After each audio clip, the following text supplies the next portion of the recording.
Mga kapatid, hayag po sa ating lahat na maligalig o magulo ang mundo na ating ginagalawan.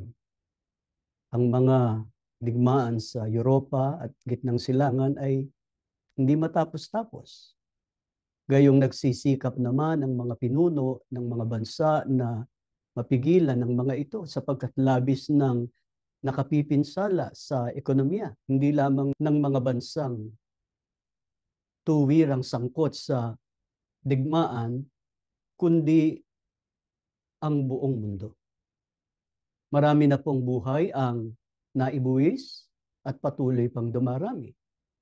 Bukod dito, umiiral din ang tensyon sa pagitan ng mga makapangyarihang mga bansa na nagdudulot ng pangamba sa marami dahil kung lalala pa, ay maaaring humantong ito sa pagsiklab ng ikatlong digmaang pandaigdig.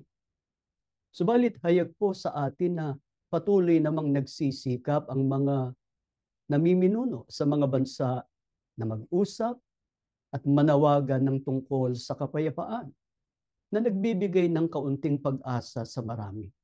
Ang mga nangyayaring ito ay nagpapaalala po sa atin sa isinasaad sa hula ni Propeta Jeremias sa Kapitulo 8, talatang 11 na nagsasabing, "At kanilang pinagaling ng kaunti ang sugat ng anak na babae ng aking bayan na sinasabi kapayapaan, kapayapaan, gayon may walang kapayapaan." Ang lahat ng ito'y nagpapakita ng kawalang kakayahan ng mga namiminuno ng mga bansa sa paglalapat ng mga tamang solusyon sa pandaigdigang mga krisis. Hindi lang yung digmaan, marami pang iba. Sa kasama ang palad, ang gayong kawalan ng kakayahan ay hindi limitado lamang sa mga namiminuno sa mga bansa, kundi pati na rin sa mga namiminuno sa bayan ng Diyos ngayon o sa Iglesia ni Cristo sa mga huling araw na ito. Gaya ng pinatutunayan ng walang humpay na mga suliranin at mga kaguluhang bumabalot sa Iglesia ngayon. Kaya ang mga tunay na lingkod ng Diyos na naghahangad na mabalik ang Iglesia sa dati nitong banal, maayos at payapang kalagayan, ay patuloy na nananalangin sa Panginoong Diyos upang matamo ang kanyang pagtulong at kagandahang loob para mawakasan ang mabibigat na mga suliranin at mga pagsubok na bumabalot sa Iglesia. Sapagkat marami na pong mga kaanib ang napinsala ang pananampalataya. Marami na po ang nanlamig, ayaw ng sumamba, at ang iba ay tuluyan ng tinalikuran ang kanilang pagka-iglesia ni Kristo. Ang layunin po ng leksyong ito ay para ipaalala sa atin ang paraang itinuturo ng Biblia kung paano po natin malalagpasan o mapagtatagumpayan ang mga pagsubok na dumarating sa ating buhay. Sino pong mga lingkod ng Diyos ang tiyak natatanggap ng tulong at kabutihan ng Panginoon Diyos sa panahon ng mga pagsubok? Magsimula po tayong bumasa sa Biblia dito sa awit 34:8-10. Ganito ang sinasabi: "O inyong tikman at tingnan ninyo na ang Panginoon ay mabuti. Mapalad ang tao na nanganganlong sa Kanya. O mga takot kayo sa Panginoon, kayong mga banal niya, sapagkat walang kakulangan sa kanilang nangatatakot sa Kanya. Ang mga batang leon ay kinakapos at nagtitiis ng gutom, ngunit silang nagsisihanap sa Panginoon ay hindi kukulangin ng anumang mabuting bagay." Sumasampalataya po tayo na upang malunasan, malagpasan natin ang mga paghihirap at mga pagsubok sa buhay, kailangan natin ang pagtulong, kabutihan, at mga pagpapala ng Panginoon Diyos. Ngunit sino po ang makakatikim o makakatanggap ng tulong, kabutihan at mga pagpapala ng Diyos?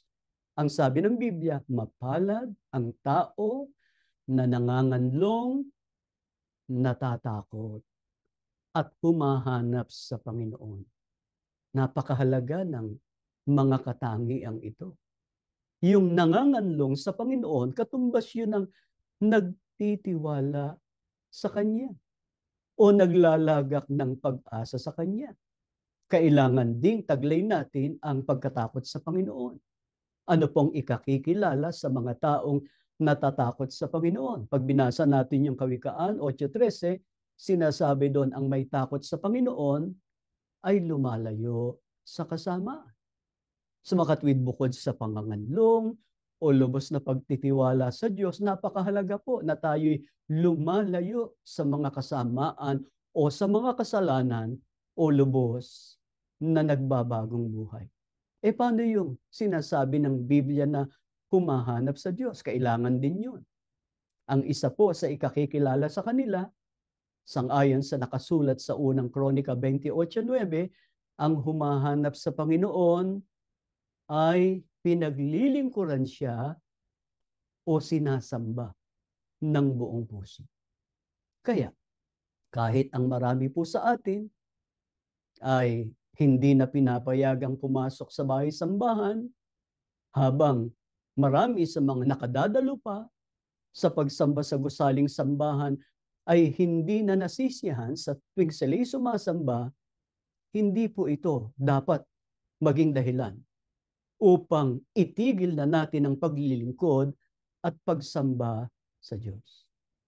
Kaya po, nag-uumapaw ang ating mga puso sa pasasalamat sa Panginoon Diyos sa pagbibigay niya sa atin ng pagkakataon upang patuloy na sambahin siya sa pamamagitan ng ating EGM. Gaano po ba kapalad ang mga nagsisihanap sa Panginoon? Gaya ng nabasa natin, ang mga nagsisihanap sa Panginoon ay hindi kukulangin ng anumang mabuting bagay mula sa Panginoon. Sa makatwidang pagtitiwala, pagkatakot, at paghanap sa Diyos ang mga susi sa pagtatamo ng tulong ng Diyos para malampasan ng mga lingkod niya ang mga paghihirap at mga pagsubok sa buhay. Bakit po ang pagtitiwala, pagkatakot, at paghanap sa Diyos ang mga susi sa kanyang tulong at kabutihan? Tiyak na maghahatid sa pagtatagumpay, sa mga paghihirap at mga pagsubok sa buhay. Dito rin sa awit, sa 62:1-8, ganito naman ang ating mababasa. Siya lamang ang aking malaking bato at aking kaligtasan. Siya'y aking matayog na buog, hindi ako makikilos. Nasa Diyos ang aking kaligtasan at aking kaluwalhatian, ang malaking bato ng aking kalakasan at ang kanlungan ko'y nasa Diyos. Magsitiwala kayo sa Kanya sa buong panahon. Kayong mga bayan, buksan ninyo ang inyong dibdib sa harap niya. Diyos ay kanlungan sa atin. Kapag ang ating buhay ay nababalot ng mga suliranin, lagi tayong naghahanap ng may kakayahan at handang tumulong at magtanggol sa atin upang magsilbing lakas at kanlungan natin. Gayunpaman, gaya ng nabasa natin, ang Diyos lamang ang ating malaking bato, ating kaligtasan, at ating kanlungan. Kapag kasama natin ang Diyos, hindi tayo makikilos o matitinag. Dumating man sa atin ang mabibigat o maapoy na mga pagsubok. Kaya dapat tayong magsitiwala sa Kanya sa buong panahon. At buksan natin ang ating mga puso sa harap niya. Lagi po nating isaisip na ang tulong ng Diyos ay walang kapantay at walang hangganan, na siyang ating tunay na kailangan upang malampasan o mapagtagumpayan natin ang mga pagsubok na dumarating sa ating buhay. Gayunpaman, mula nang humirang ang Diyos ng mga tao upang maging kanyang bayan, nagtalaga siya ng mga taong mamumuno sa kanila. Ang unang bayan ng Diyos, ang Israel, ay may mga pinuno, mga tagapangasiwa, at mga propeta upang ipagtanggol sila, pangalagaan silang mabuti, at patibayin. Sa kasama ang palad, ang unang bayan ng Diyos ay tumalikod sa Kanya. Tulad ng napag-aralan na natin sa mga nakaraan, pagkatapos na tumalikod sa Diyos ang bayang Israel, ang iglesia noong unang siglo ay itinatag ng Panginoong Kristo bilang kapalit ng Israel na tumalikod sa Diyos. Sino po ang itinalaga at inasahan ng Diyos na mamuno, magtanggol, mangalagang mabuti, at magpatibay sa mga kaanib sa iglesia upang mapagtagumpayan ang mga pagsubok? Sa gayon ay makamit ang pangakong kaligtasan.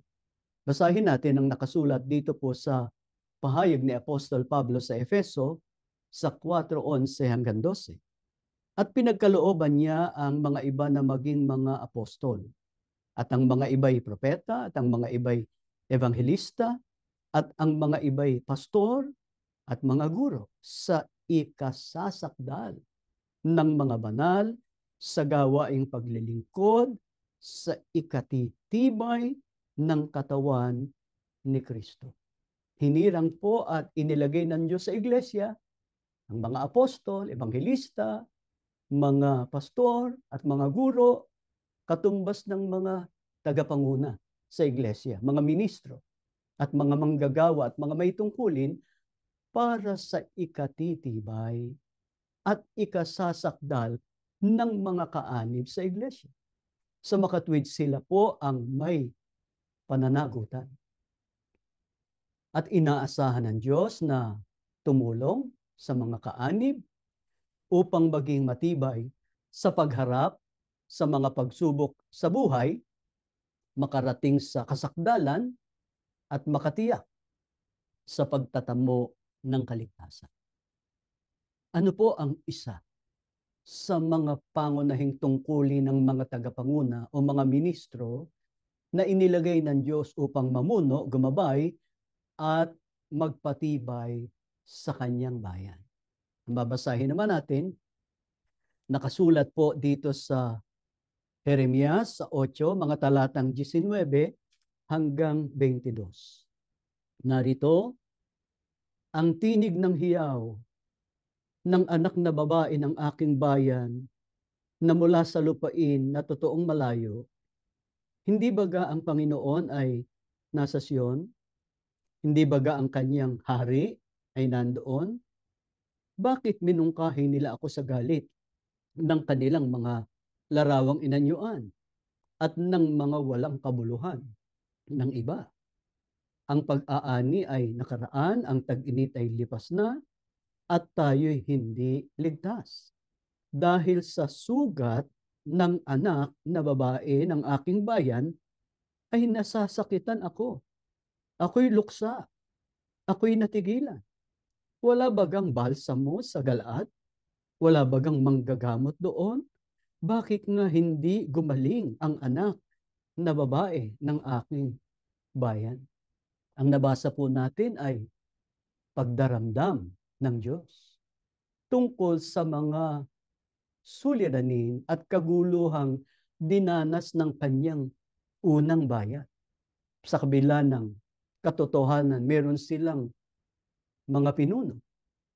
Naging suwail sila at bumaling sa pagsamba sa mga larawang inanyuan o sa mga Diyos-Diyusan. Pero hindi lang yun ang naging suliranin sa unang bayan ng Diyos. Dahil sa pagsamba nila sa Diyos-Diyusan, ay humantong sila sa paggawa ng maraming mga kasamaan. Ang sabi ng Diyos, dahil sa sugat ng anak na babae ng aking bayan, ay nasasakitan ako. Ako'y luksa o nagdadalamhati. Ngunit, ano ang nagpalala sa nakalulungkot na kalagayan ng kanyang unang bayan? Tinanong ng Diyos, wala bagang balsamo o gamot sa Galaad? Wala bagang manggagamot doon? Bakit nga hindi gumagaling ang anak na babae ng aking bayan? Sa madaling salita, nabigo ang mga pinuno ng bayan ng Diyos na gumamit ng tamang solusyon sa mga problema ng bayan. Hindi ba ito rin ang nangyayari sa iglesia ngayon? Maraming bumangong suliranin mula nung nawala ang naunang namahala, pero hindi nalalapatan ng tamang lunas. Maihahalin tulad natin ito sa isang taong may pangmatagalan at malubhang sakit na nangangailangan ng tamang gamot at manggagamot. Ngunit marahil sasabihin ng mga tagapanguna ngayon sa iglesia, ng mga ministro at ng mga kaanib, na ang sitwasyon ng iglesia ngayon ay iba. Hindi ito maihahambing sa nangyari sa unang bayan ng Diyos dahil hindi tulad ng mga pinunong binanggit sa mga talatang binasa natin na nagpabaya o nabigong lutasin ang mga problema sa bayan ng Diyos. Ang kasalukuyang mga tagapanguna raw ay ginagawa ang buo nilang makakaya upang lutasin ang anumang bumabangong mga suliranin sa iglesia at panatilihin ang kalusugang espiritual ng buong iglesia. Meron ngang mga kaanib na nagsasabi, ang katunayan na nilalapatan ng kasalukuyang pamamahala ang mga bumabangong suliranin sa iglesia, yung pong mga high-ranking ministers na nasangkot sa pagbebenta ng banal na pagkakaisa ng iglesia na naganap sa 2 pambansang halalan sa Pilipinas ay pinag-aalis sa karapatan at pinagtitiwalag pa. Gayunpaman, maituturing bang buong makakaya ang ginagawa ng kasalukuyang mga tagapanguna upang lunasan ang mga problema sa iglesia? Tama, inaksyonan nila yung mga nagtaksil sa sagradong pagkakaisa ng iglesia. Pero paano yung mga nakaraan nilang mga aksyon? Gaya ng pagtitiwala na ipinataw sa mga nagtanong lang at nag-ulat tungkol sa iba't ibang katiwalian na nasumpungan sa maraming tagapanguna sa iglesia na lubhang nakapipinsala sa iglesia. Bakit hanggang ngayon ay patuloy pa rin nilang ginigipit at pinag-uusig? Ang katunayan, merong silang ipinakulong at nananatili sa kulungan. Ginagawa ng paraan para hindi gumulong ang hustisya. Isipin ninyo, magsasampung taon na nasa kulungan, hindi karaniwang kaanib lang yun. Kapamilya pa ng KRD. Pero nandun, gustong bulakin sa kulungan. Yan ba ang paglutas sa mga suliraning bumangon sa iglesia? Eh yung nakakaalam ng pangyayaring yon, yun nga ang isang malaking dahilan eh. kung bakit nanlalamig sila sa pananampalataya. Hindi nila maubos maisip. Paano nagagawa yun ng kasalukuyang tagapanguna sa iglesia na mismong kadugo, mismong kapamilya ng KRD ay hinahayaang mabulok doon sa bilangguan. Kaya ang kanilang mga aksyon ay hindi maituturing na ginagawa ang buong makakaya. Hindi tamang dose ng gamot ang kanilang ginagamit o ginagawa, kundi band-aid solution lang. Pagtatakip lang sa sugat ng bayan, pero hindi nagagamot. Puro cover-up ang ginagawa. Higit pa rito, kung totoo na ang kanilang inilalapat ay ang tamang gamot, bakit hindi pa rin nalulunasan ang mabibigat na suliranin sa iglesia? Kabilang dyan ang korupsyon, ang anomalya, ang katiwalian. Nagpapatuloy yun. Hindi noon lang nagsimula nung mamatay ang kapatid na Eranio Manalo. Nagpapatuloy yun. Nasasangkot ang iglesia sa anomalya. Pero tinatakpan nila yun. Band-aid solution nga eh.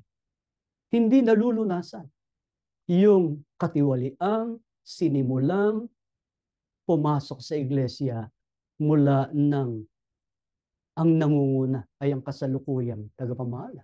Kaya aplikable yung sinasabi ng Diyos sa talatang binasa natin, bakit nga hindi gumagaling ang anak na babae ng aking bayan? Bakit sa kabila ng pagsisikap ng mga namiminuno at ng mga ministro na magsagawa ng malalaking aktibidad ng iglesia, na isinasahip papawid, isinasa publiko pa sa pamamagitan ng mainstream at social media, higit sa lahat sa mga panahon ng pagsamba, live man o online o Webex o reruns, ang espiritual na kalusugan ng bayan ng Diyos ay lalong sumasama o lumalala. Ito ngayon ang tanong natin. Hindi ba ang Diyos ang naglalagay ng pamamahala, ng tagapanguna, ng mga tagapag-alaga sa iglesia? Sapagkat galing sa Diyos ang kanilang kahalalan, pinapatnubayan sila ng Espiritu Santo. At yun ang nangyari sa panahon ng sugo at sa panahon ng pamamahala ng kapatid na Eranio Manalo. Bakit hindi gayon ngayon sa ilalim ng kasalukuyang pamamahala? Bakit hindi matapos-tapos? Ang mga suliranin lumalaki pa, lumalala pa. Hindi kaya ito ay isang palatandaan o matibay na katunayang wala na silang patnubay ng Espiritu Santo? Dahil ang marami sa kanila ay hindi nataglay ang mga katangian ng mga tunay na lingkod ng Diyos. Oo, sa panahon ng pamamahala ng kapatid na Felix Manalo at ng kapatid na Eranio Manalo, nagkaroon din ng mabibigat na mga suliranin sa loob ng iglesia, ngunit madaling naresolba ang mga yon, kaya napanatiling maayos, payapa, malinis ang iglesia, hindi lang sa harapan ng Diyos, kundi sa harapan ng sanlibutan ng mga tao sa mundo. Bakit nagkagayon? Dahil kapwa nagtaglay ng mga katangian, ng mga tunay na ministro, ang mga namahala sa iglesia nung ito'y nagsisimula hanggang sa panahon ng kapatid na Eranio Manalo. Sila'y ginabayan ng Espiritu Santo sa kanilang pamamahala sa iglesia. Ang Diyos ang nagtuturo ng mga dapat nilang gawin para lutasin ang mga suliranin sa iglesia. Ba't hindi gayon ang nangyayari ngayon? Kaya, dapat yung mga katangian ng mga tunay na ministro na pinapatnubayan ng Diyos Yun ang dapat taglayin ng mga tagapanguna, ng mga ministro at ng mga lingkod ng Diyos ngayon. Ano po ba ang dapat maging katangian ng mga tunay na ministro at mga lingkod ng Diyos upang gabayan sila ng Espiritu Santo sa pangunguna sa iglesia? Basahin natin ang sagot dito po sa awit sa 44, talatang 18, ganito ang sinasabi. Hindi namin sinusuway yaong iyong mga batas. Hanggang ngayon, tapat kami. Hindi kami lumalabag. Inaasahan po ng Diyos na ang lahat ng kanyang mga lingkod, lalo na ang mga tagapanguna, ay maging tapat sa kanya, masunurin sa kanyang mga utos. Hindi lang yung mga kapatid ang dapat sumunod, ang dapat maging tapat, lalo na ang mga tagapanguna. Ang tinitignan ng mga kaanib yung tagapanguna. Kung ano ginagawa ng mga tagapanguna, yun ang susundin. Yun ang gagawin ng mga kaanib. Tama lang kung ang ginagawa ng mga tagapanguna ay kung ano yung kalooban ng Diyos. Paano nga kung hindi? Kaya yung ibinibiling obey and never complain, tama yun eh. Kung ang ipinatutupad, pang-aaral, yung mga kalooban ng Diyos. Pero marami napipilitan na lang na obey and never complain. Kahit na alam nila na ang ipinatutupad sa kanila, na ang ginagawa ng kasalukuyang pamamahala ay hindi na ayon sa kalooban ng Panginoon Diyos. Ang mga tagapanguna at mga ministrong hindi na nagtataglay ng mga katangiang ito, hindi kailanman maaakay ang bayan ng Diyos sa pagiging matuwid at pagiging matibay upang madaig ang mga pagsubok sa kanilang pananampalataya. At gayon nga ang nangyayari. Hindi katulad sa panahon ng sugo at ng panahon ng kapatid na Eranio Manalo. Palibhasay napatitibay, napatatatag ang pananampalataya ng mga kapatid. Ano ang pagsubok ang dumating? Hindi sila natitinag, hindi sila nakikilos. Wala na. Sa kasalukuyang mga tagapanguna at maraming mga ministro, ang mga katangiang ito na tapat at masunurin sa mga kalooban ng Diyos. Kaya hindi nila mapagaling ang lumalalang kalusugan ng bayan ng Diyos. Pero tiyak na walang ministro ang magsasabing hindi siya tapat sa Diyos, na siya ay masuwayin sa kanyang mga utos. Sa katunayan, tayo na itiniwalag ng hindi makatarungan ang inaakusahan na hindi tapat sa Diyos, hindi sumusunod sa kanyang mga utos. Kaya nga pinagtitiwalag tayo kasama pamilya natin eh. Ano ba ginawa natin? Hindi ba nagtanong lang naman tayo sa mga katiwalian? Nagparating tayo sa pamamahala ng mga napuna nating mga anomalya, irregularidad sa iglesia? Pero ano ang aksyon na ginawa? Pag-aalisin tayo sa iglesia. Hindi lang pag-aalisin. Pinag-uusig, inaapi. At yun nga, meron pang ipinakulong. May mas masahol pa na nagawa ron ang kasalukuyang mga tagapanguna sa iglesia.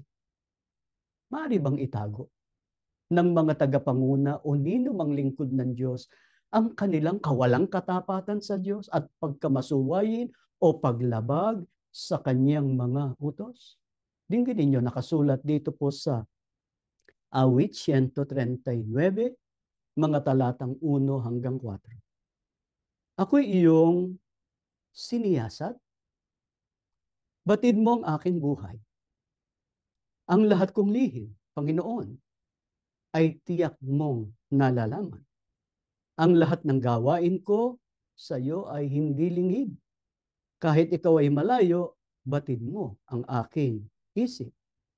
Ako'y iyong nakikita, gumagawa o hindi man. Ang lahat ng gawain ko'y pawang iyong nalalaman. Di pa ako umiimik, yaong aking sasabihin, alam mo ng lahat yon, lahat ay di malilihim. Maaari po bang itago ng mga tagapanguna o ninumang lingkod ng Diyos ang kanilang kawalang katapatan sa Diyos at pagkamasuwayin sa kanyang mga utos? Wala pong sino man ang makapagtatago sa Diyos ng kanyang kawalang katapatan at pagkamasuwayin sa mga utos ng Diyos. Bakit po? Sapagkat, ang sabi sa Biblia, alam ng Diyos ang lahat ng ginagawa ng tao, pati lahat ng kanyang lihim. Batid niya kung anong ating iniisip. Nakikita niya kung tayo gumagawa o hindi gumagawa. Alam na niya kung ano ang sasabihin ng isang tao bago pa man ito lumabas sa kanyang bibig. Kaya walang sino mang makapagtatago o makapaglilihim sa Diyos. Akala lang ng iba, lalo na ng kasalukuyang mga tagapanguna, na patuloy silang makapagtatago. Patuloy silang makapag-cover up ng maraming mga suliranin, anomalya, katiwalian sa iglesia. Mga kapatid, ang Diyos na makapangyarihan sa lahat, ang tunay na matapat at walang anumang pagkakamali pagka humatol kung ang isang tao ay hindi tapat at masuwayin sa Kanya. Paano po natin makikilala ang isang tagapanguna o ministro sa bayan ng Diyos na matapat at masunurin sa Kanya? Ang babasahin natin, nakasulat dito po sa ikalawang Samuel 22:21 hanggang 25. Ginanti ako ng Panginoon ayon sa aking katwiran, ayon sa kalinisan ng aking mga kamay, ay kanyang ginanti ako. Sapagkat aking iningatan ang mga daan ng Panginoon at hindi ako humiwalay na may kasamaan sa aking Diyos. Sapagkat ang lahat niyang kahatulan ay nasa harap ko. At tungkol sa kanyang mga palatuntunan ay hindi ako hiniwalayan. Ako rin na may sakdal sa harap niya at iningatan kong aking sarili mula sa kasamaan. Kaya't ginanti ng Panginoon ako ayon sa aking katwiran, ayon sa aking kalinisan sa kanyang paningin. Ang isang tunay na tagapanguna sa bayan ng Diyos ay nag-iingat sa mga daan ng Panginoon at hindi humihiwalay sa palatuntunan o sa mga batas ng Diyos. Kung gayon, hindi siya lumalabag sa alinmang utos. Hindi nagbabago ni sumasalungat sa mga tunay na doktrina. Sa halip, sinisikap niyang manatiling walang kapintasan sa harap ng Diyos at umiiwas sa anumang kasamaan sa makatwid. Ang gamot o perpektong solusyon na inilalapat niya sa mga problema ng bayan ng Diyos ay ang tamang doktrina o ang dalisay na mga salita ng Diyos. Hindi ang mga bagong doktrina na sumasalungat sa itinuro ng sugo ng Diyos sa mga huling araw. Yun yung tunay na tagapanguna. Yun yung tunay na ministro sa bayan ng Diyos. Hindi kinukonsente ang katiwalian, anomalya, o anumang masamang bagay. Kung ang kasalukuyang mga tagapanguna sa iglesia at mga ministro ay tunay na nagtataglay ng mga katangiang ito, dapat sana nalunasan na ang malalaking suliranin sa iglesia. Katunayang hindi nila taglay ang mga katangiang inisa-isa sa atin, namamalagi ang mga suliranin sa iglesia, lumalala pa. Bukod dito, gaano kahalaga para sa isang tagapanguna o para sa sino mang lingkod ng Diyos na magkaroon ng mga katangiang ito. Ang sabi ng Biblia, gagantimpalaan siya ng Panginoon ayon sa kanyang katwiran at kalinisan ng kanyang mga kamay o mga ginagawa. Kaya ang Diyos ay laging kasama niya para malampasan niya kahit ang pinakamabigat na pagsubok na kanyang mararanasan.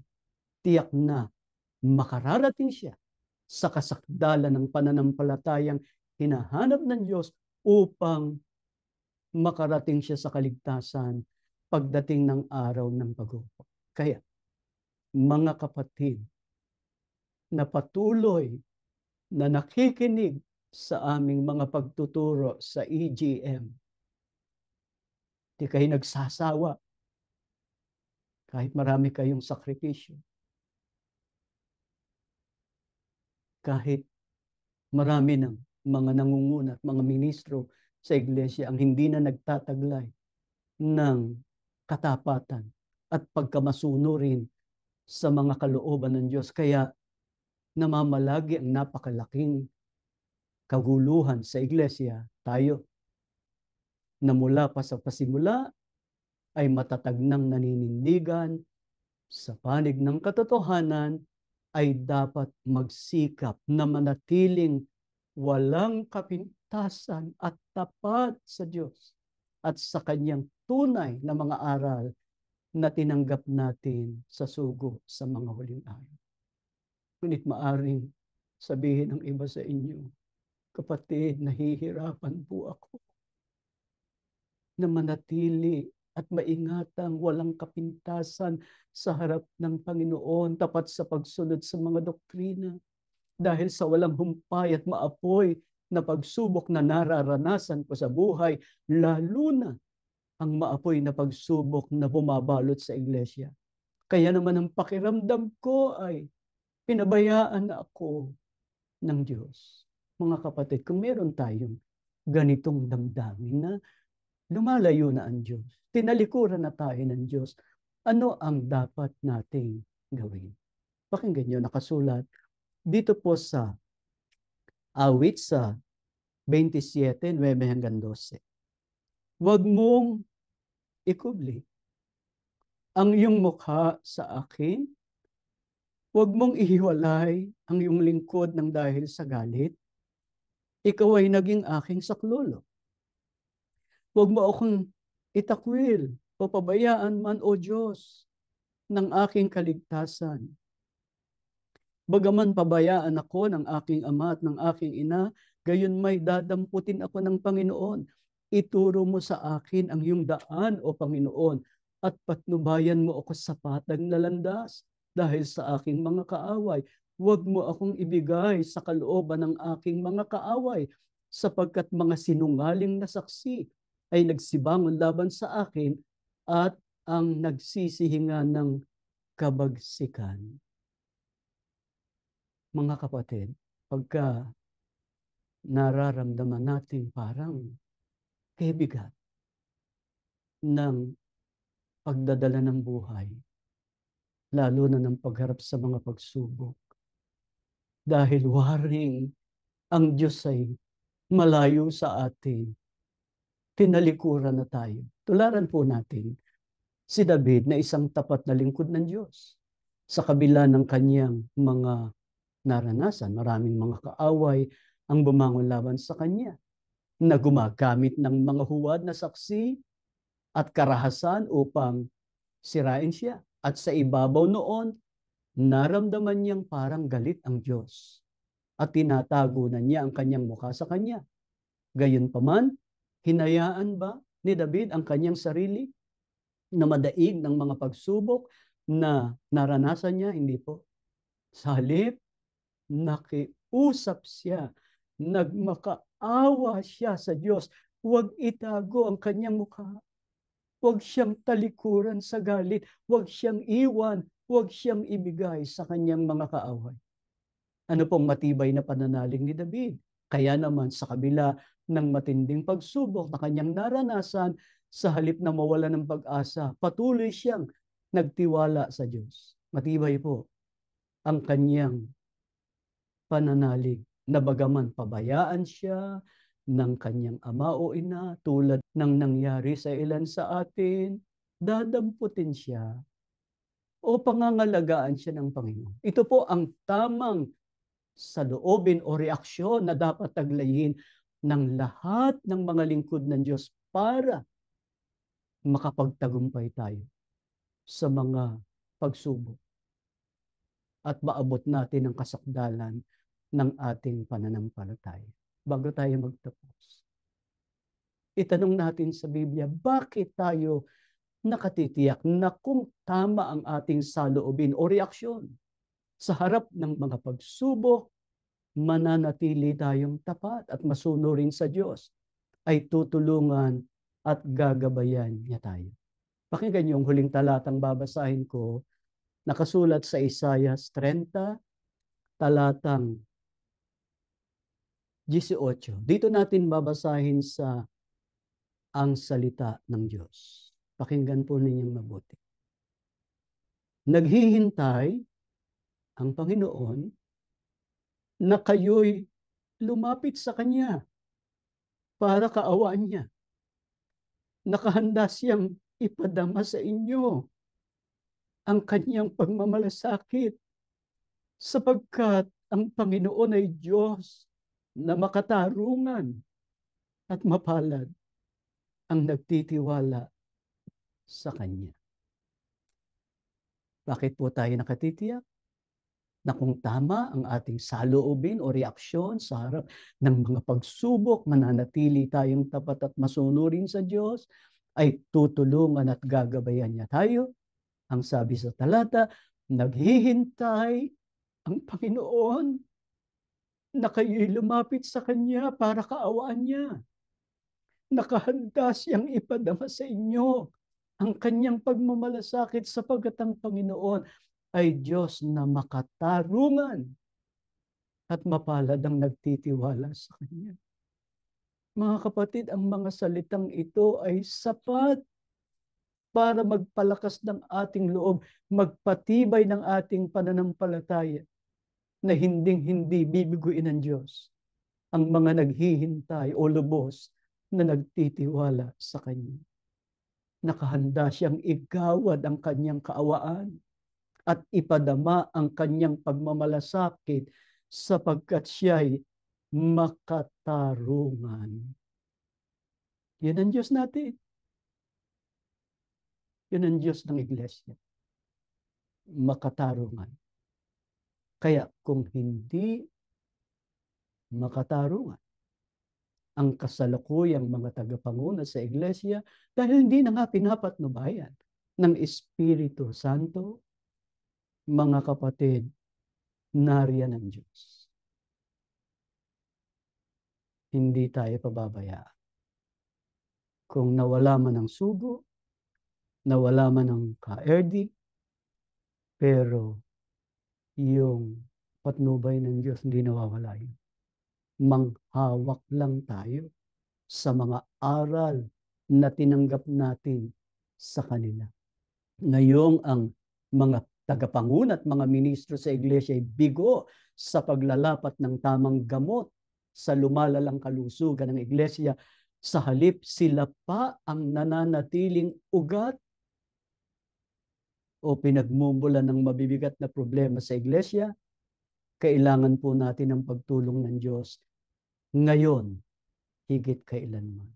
Ngayon ang tamang panahon upang tayo'y maging mas mapagbantay at higit sa lahat maging mapanalanginin para sa ating sarili, lalo na sa buong iglesia, na hindi tayo madaig ng malalaking pagsubok na bumabagabag sa buhay natin at sa iglesia.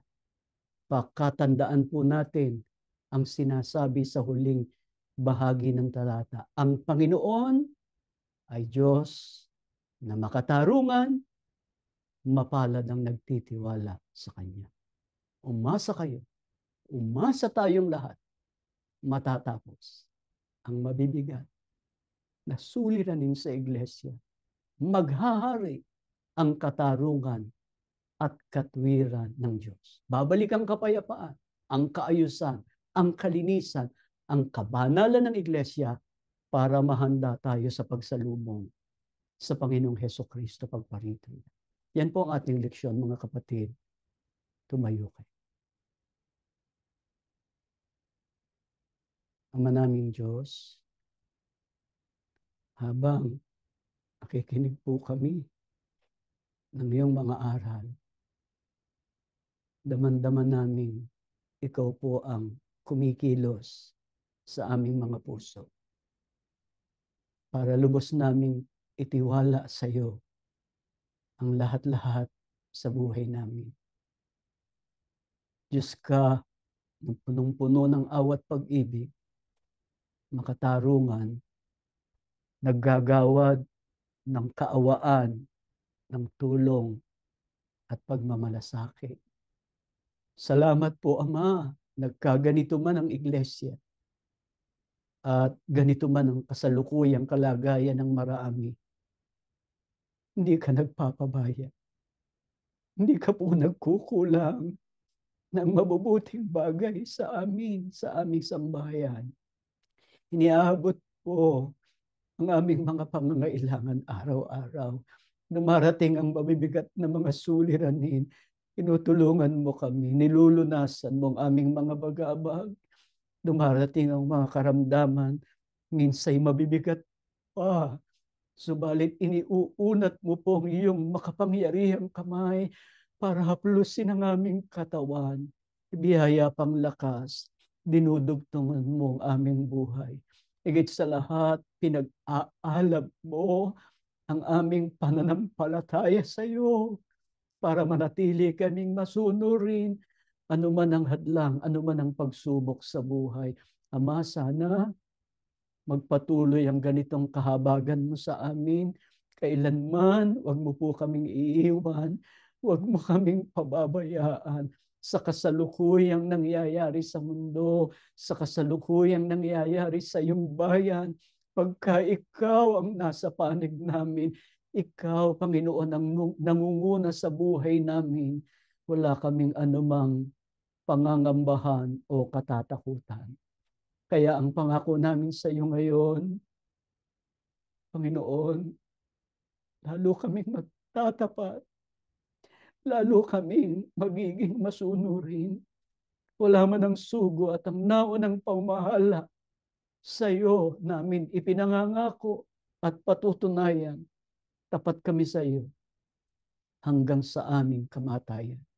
Panginoong Hesukristo, pagparito mo, pagka isinugo ka na uli ng Ama, huwag mo pong kalilimutan ang aming sambahayan.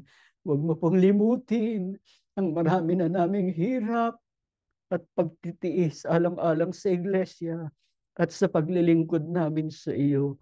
Huwag kang pumayag na mapanghinaan ang loob ang sino man, mawala ng pag-asa, manapa ang mga naligaw, namali, nanlamig, bigyan mo pa ng pagkakataon para sila'y makapanumbalik sa iyo. Ama, maasa kami, dininig mo ang aming panalangin. Iginawad mo sa amin ang iyong mahalagang basbas. Mananatili kang malapit at nangunguna sa amin. Lahat panalangin namin sa ngalan ng Panginoong Hesukristo na aming tagapagligtas. Amen.